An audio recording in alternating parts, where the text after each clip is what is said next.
16 বছর বাংলাদেশ আবার গণতন্ত্র বিরোধিতা করেছে।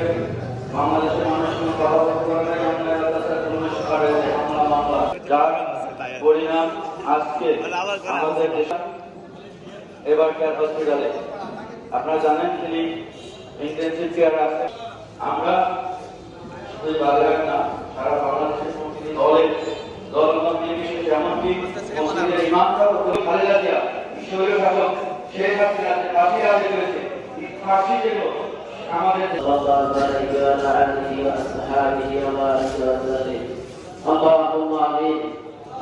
ربنا آتنا في الدنيا حسنة وفي الآخرة حسنة وقنا عذاب النار.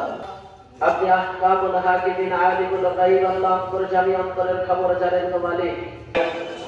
এই গণতন্ত্র আমরা আমাদের ভারপ্রাপ্ত চেয়ারম্যান জনাব তারেক রহমানের নেতৃত্বে উদ্ধার করতে যাচ্ছি। সেই গণতন্ত্র যেন আমার যাকে ইচ্ছা তাকে রোগাগ্রস্ত করে, যাকে ইচ্ছা তাকে শেফায়ে আজেলা কামেলা দান করি। তাই আপনার কাছে মরিয়া বায়াতের শেষ অংশে আল্লাহ আপনি দেশের নিবেদন খালিত বিষাক্ত তীরগুলোকে আজলে বরণ করে পাহাড় সম হিমালয়ের মতো ধৈর্যশীলা নারীর পরিচয়। আল্লাহ আমরা গুনাহগার হতে পারি, কিন্তু সবাই গুনাহগার নয়।